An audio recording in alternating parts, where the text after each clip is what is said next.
নমস্কার বন্ধুরা, good evening. কেমন আছো সবাই? আশা করি সবাই খুব ভালো আছো, সুস্থ আছো। আমিও খুব ভালো আছি। তো ঘড়িতে বাজে এখন বিকেল 6টা, তাই তোমাদের সবাইকে জানালাম গুড ইভিনিং। তো বিকেল 6টা থেকে তোমাদের সবাইকে সঙ্গে নিয়ে আমি আমার আজকের এই ব্লগটা এখান থেকে শুরু করলাম। আশা করছি যে আমার আজকের ব্লগটা তোমাদের ভালোই লাগবে। তো তোমরা দেখতেই পেলে মামাম এখনও ঘুমোচ্ছে, যেহেতু 6টা বাজে আর এখনও পুরো দিনেই আছে, জানো তো। এখন সন্ধ্যা হতে না ঠিক ওই 6:45 নাগাদ হয়। তো হাজব্যান্ড জাস্ট অফিসের জন্য বেরিয়ে গেছে 6টা নাগাদ। আমিও একটু শুয়েছিলাম, তো ও যেহেতু অফিসে চলে গেছে, ভাবলাম যে আরেকটু শোবো। তারপর ভাবলাম না, জলটাও ছেড়ে দিয়েছে, তাই ভাবলাম বিকেলের যে জলটা দেয় আর কি, তো ভাবলাম জল যখন চলে এসেছে আর মামামও ঘুমিয়ে আছে, তো ততক্ষণে আমি আমার বিকেলের জলটা ভরে নিই। তো জল ভরতে ভরতে দেখলাম মাম্মাম ঘুম থেকে উঠেও পড়লো। তাই দেখলাম ঘুম থেকে উঠে আজকে আর ঠিক কান্নাকাটি করছে না। না হলে কি করে বলো তো, বিকেলে ঘুম থেকে উঠলে বা সকালে ঘুম থেকে উঠলে, সকালে বেশি একটা করে না, বিকেলে ঘুম থেকে উঠলে ওর পাপাকে তো আর দেখতে পাই না, আমি আর আমাকেই শুধু একা দেখতে পাই, তখন একটু কোলে ওঠার বায়না করে। তো আজকে আর সেই কাজটা ও করলো না দেখলাম, তাই ভাবলাম আজকে বিকেলে যেহেতু হাতে একটু সময় আছে, ঠাকুরের এই সেকেন্ড ফ্লোরটা আমার পরিষ্কার করে নিই। সেকেন্ড ফ্লোর বললাম কারণ আমার ঠাকুরের তিনটে থাক নিয়ে আমার ঠাকুরের সংসার। তো ভাবলাম এই যে 2 নম্বর যে থাকটা আছে সেটাকে আজকে আমি একটু পরিষ্কার করব। কি হয় বলো তো, সংসারের নিত্য প্রয়োজনীয় যা যা কাজ থাকে সেগুলো করার পরে এই কাজগুলো না আর করা হয় না। এগুলো তো আর রোজ রোজ করার মতো কাজ নয়। ওই সপ্তাহ 10 দিন পর পর না কি হয়, এগুলোকে একটু পরিষ্কার করতে হয়। কিন্তু ওই সপ্তাহ 10 দিন পর পর তার আর তো করতে পারি না। ও মাস দুয়েক পরে মানে করি আর কি, যখন যেরকমভাবে সময় পাই সেরকমভাবেই করার চেষ্টা করি আর কি। তো আমি শুধু ওই 2 নম্বর তাকটাই পরিষ্কার করলাম আর নিচেরটার করলাম না, কারণ আর 2-3 দিন বাদে ঘরটাকে একটু ঝাড়বো ভাবছি, একটু পরিষ্কার করব ভালো করে। তখনই ভাবছি যে ঠাকুরের জায়গাগুলো তো আমাকে একটু পরিষ্কার করতে হবে, ঝাড়া পোছা করতে হবে, তখনই আমি কাগজগুলোকে পাল্টে দেবো। না হলে এই 2 নম্বর তাকটার কাগজ আমি আর চোখে দেখতে পারছিলাম না। ভাবলাম সেটাকেই আজকে পাল্টে দিই, আর এটা আজকে থাকুক, সেটা যখন আবার ঘর পরিষ্কার করব তখনই পাল্টে দেবো। আর দুষ্টুটাকে দেখলে বিয়ের একটা কার্ড পেয়েছে কোথা থেকে কুড়িয়ে, কোথা থেকে বলতে ঘরেই ছিল ওটা, সেটা নিয়ে ও খেলা করছে। তার জন্য আজকে কিন্তু ঘুম থেকে উঠে ও আর কান্নাকাটি করেনি।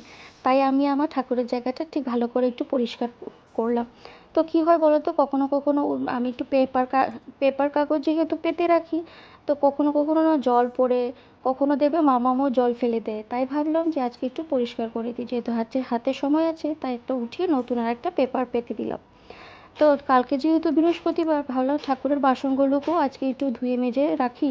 আর পেতলের কাঁসার বাসন দেখবে, পেতলের আর তামার বাসন একটু মাজতে একটু সময় লাগে, আর আমি এগুলোকে না একটু লেবু দিয়ে ঘষে পরিষ্কার করে নিই।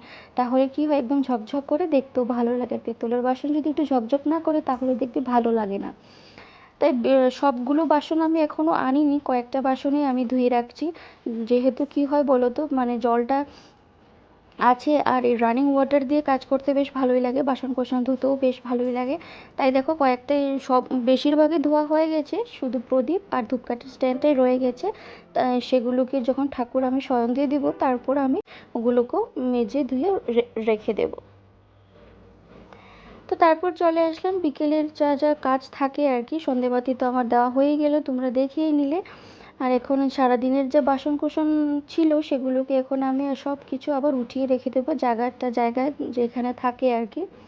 তো এতক্ষণ অবধি তোমরা আমার যারা যারা আমার ভিডিও দেখছো, প্লিজ আমার ভিডিওটিতে একটা লাইক দিয়ে দিও। তোমাদের একটা লাইক আমার এই ভিডিওটি আর অনেকের কাছে পৌঁছে দিতে সাহায্য করবে। আর যারা যারা নতুন বন্ধুরা আছো, প্লিজ আমার চ্যানেলটিকে সাবস্ক্রাইব করতে পারো। সাবস্ক্রাইব করে পাশে থাকা বেল বাটনের অল অপশনটি প্রেস করে দিও, তাতে করে আমি যখনই ভিডিও পোস্ট করব তোমাদের কাছে যাতে নোটিফিকেশন চলে যায়। আর যারা যারা অলরেডি এই কাজটা করে দিয়েছো, তোমাদেরকে অসংখ্য অসংখ্য ধন্যবাদ। তো চলো, আমার এই কাজগুলো তো হয়ে গেল, আর এখন আমি মামামের জন্য সুজি করব। তাই আজকে ও পাপা দুপুরে দুধটা এনে দিয়ে গিয়েছিল, ভাবলাম দুধটাকে আগে একটু গরম করে নিই, জাল দিয়ে নিই, তারপর আমি ওর জন্য সুজিটা বানিয়ে নেব। আর দুষ্টুটা আমার বসে বসে টিভি দেখছে, আর কি করবে। তো দেখবে সারাদিন তো আমাদের কাজ বাজ থাকে, বিকেলের পর থেকে কিন্তু অনেকটা কাজেই থাকে। তো সারাটা দিনেই কিন্তু কাজ থাকে, সকাল থেকে যখন তুমি ঘুম থেকে উঠবে আর রাতে ঘুমোতে যাওয়া অবধি কিন্তু নিস্তার নেই কাজে। যতক্ষণ অবধি আমরা সজাগ থাকবো, ঘুমোতে যাচ্ছি না, ততক্ষণ অবধি কিন্তু চোখের সামনে কাজ গুড়গুড় গুড়গুড় করতেই থাকে, একটার পর একটা কাজ আমাদের কিন্তু চলতেই থাকে। তো যাই হোক, সংসারের কাজ বাজ তো থাকবেই, কেউ একটু বেশি থাকে, কারো আবার একটু কম থাকে। তো মামামের জন্য আমার এখানে সুজি হয়ে গেছে, এখন আমি একটু খাইয়ে দেবো সুজি। আর খাওয়া দাওয়া শেষ করে এখন চলে আসলাম বাসন কোসনগুলো মেজে একটু ধুয়ে রেখে দিই। আর আজকে যেহেতু জল আছে, এখন অবধি দেখি জলটা যায়নি, জানো তো। তাই ভাবলাম কাজ করতেও বেশ ভালোই লাগছে। আর যেহেতু জল আছে, বাসনগুলোকেও আমি একটু ধুয়ে রেখে দিই। আর আমার দুষ্টুটা দেখো, বসে বসে কিন্তু ও টিভি দেখছে, আজকে কিন্তু সেভাবে কোনো কান্নাকাটি করেনি। আর কি যে ও কার্টুন এগুলো দেখে আমি ঠিক বুঝতেই পারি না, কি আলু বেগুন পেঁয়াজ এগুলোই ও দেখে লালাজি, কি আর বলবো। দেখো, এই আলু আর পেঁয়াজ এখানে দরজা দিয়ে ধাক্কাধাক্কি শুরু করে দিয়েছে। তো আরে দুষ্টুটা এগুলোই দেখতে থাকে রোজ।